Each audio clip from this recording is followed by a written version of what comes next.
اعوذ باللہ من الشیطان الرجیم بسم اللہ الرحمن الرحیم۔ میری دعا ہے آپ کا دامن ہمیشہ خوشیوں سے بھرا رہے۔ جس پر نصیحت اثر نہ کرے تو اسے سمجھ لینا چاہیے کہ اس کا دل ایمان سے خالی ہے۔ حضرت عمر فاروق رضی اللہ تعالیٰ عنہ۔ جس انسان کو غصہ زیادہ آتا ہے وہ انسان پیار بھی اتنا ہی زیادہ کرتا ہے اور اتنا ہی صاف دل رکھتا ہے۔ حضرت علی رضی اللہ تعالیٰ عنہ۔ ذلت اٹھانے سے بہتر ہے تکلیف اٹھاؤ۔ حضرت علی رضی اللہ تعالیٰ عنہ۔ شیخ سعدی فرماتی ہے، اگر مجھے کوئی غیب دیکھو تو مجھ سے ہی کہو، کسی اور سے نہیں، کیونکہ اس غیب کو میں نے ہی بدلنا ہے، کسی اور نے نہیں۔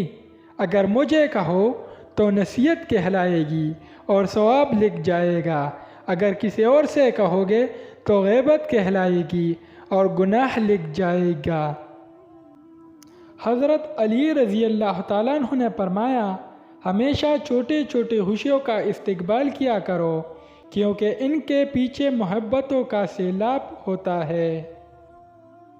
حضرت علی رضی اللہ تعالیٰ عنہ نے فرمایا، دوستی کا بھرم صرف وہ لوگ رکھ سکتا ہے جن کے وجود میں سمندر جیسا دل ہو۔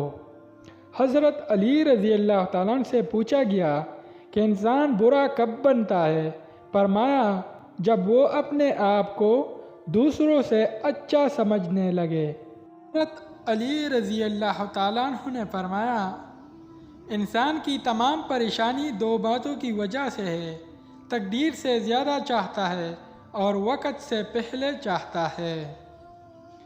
دنیا میں ہزار رشتے بناؤ، لیکن ایک رشتہ ایسا بناؤ جب ہزار آپ کے خلاف ہو تو وہ ایک آپ کے ساتھ ہو۔ حضرت علی رضی اللہ تعالیٰ۔ جاہلوں کے سامنے عقل کی بات مت کرو، کیونکہ پہلے وہ بحث کرے گا اور پھر اپنی ہار دیکھ کر دشمن بن جائے گا۔ حضرت علی رضی اللہ تعالیٰ عنہ نے فرمایا، تم جنت نہ مانگو، بلکہ تم دنیا میں ایسا کام کرو کہ جنت تم کو مانگے۔ غلط بات پر غصہ آ جانا شرافت کی نشانی ہے، لیکن اس غصے کو پی جانا مومن کی نشانی ہے۔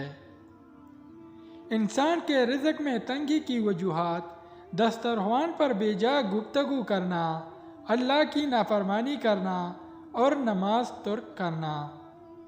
ہر ایک کام کرنے سے پہلے اس کا انجام سوچ لو۔ اگر میں انجام سوچ لیتا تو جنت سے نہ نکل جاتا۔ حضرت آدم علیہ السلام۔ اگر دوستو ہمارا ویڈیو پسند آئی ہو تو ہمارا چینل سبسکرائب کر لیں۔